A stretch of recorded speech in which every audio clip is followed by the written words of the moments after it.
High security zone చుట్టూ ఉండే ఇళ్ళు అపార్ట్మెంట్స్ కూడా హై సెక్యూరిటీ జోనే. ఏ ఇంటి దగ్గర చూసినా పదుల సంఖ్యలో సెక్యూరిటీ పర్సన్స్ ఉంటారు. చీమ చిటుక్కుమన్నా తెలిసిపోతుంది. అలాంటి హై సెక్యూరిటీ జోన్లోకి అగంతకుడు చొరబడ్డమే కాదు, కనీసం సమీపంలో కూడా రాలేడు.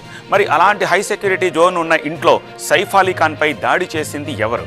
నిజంగానే చోరీ కోసమే సైఫ్ ఇంట్లోకి దొంగ చొరబడ్డా? అయితే సీసీటీవీ ఫుటేజ్లో ఆ అగంతకుడి కదలికలు ఎందుకు లేవు? ఇవే ఇప్పుడు మిస్టరీగా మారాయి. ఇంతకీ సైఫ్ ఇంట్లో అసలు ఏం జరిగింది? దానికి సంబంధించిన బ్రేకింగ్ చూస్తున్నాము. మిస్టరీని తలపిస్తోంది సైఫ్ అలీ ఖాన్ పై దాడి ఘటన. సైఫ్ ఇంట్లోకి దుండగులు ప్రవేశించినట్టుగా ఎలాంటి ఆధారాలు ముంబై క్రైమ్ బ్రాంచ్ పోలీసులకి దొరకలేదు. మెయిన్ గేటు, ఇంటి ప్రధాన ద్వారం దగ్గర కూడా ఎలాంటి ఆనవాళ్లు కనిపించలేదు. ఇంట్లోకి ఎవరైనా వస్తున్నట్టు కానీ బయటకు వెళుతున్నట్టు కానీ ఏ వీడియో ఫుటేజ్ కూడా లభించలేదు. సీసీటీవీలో కూడా ఎలాంటి అనుమానితుల కదలికలు, అగంతకుల కదలికలు కనిపించలేదు. లోపలి వ్యక్తే సైఫ్ పై దాడి చేసి ఉంటాడని ఇప్పుడు పోలీసులు ఎంక్వైరీ చేస్తున్నారు. కాదు, దొంగే దాడి చేశాడని సైఫ్ కుటుంబ సభ్యులు చెప్తున్నారు. అన్ని కోణాల్లో దర్యాప్తు చేస్తోంది Mumbai crime branch. 7 special teams తోటి ఇప్పుడు ఈ దర్యాప్తు కొనసాగుతోంది.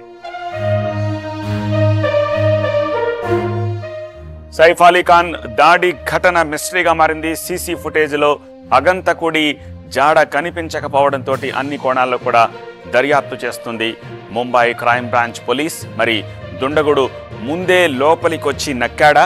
ఒకవేళ దుండగుడు ఇంటి లోపలే వచ్చి ఉంటే దొంగతనానికి వచ్చాడా, లేక సైఫ్ని అటాక్ చేయడానికే వచ్చాడా? సైఫ్ను అతని పెద్ద కుమారుడే అర్ధరాత్రి 3:30 సమయంలో ఆసుపత్రికి తరలించాడు.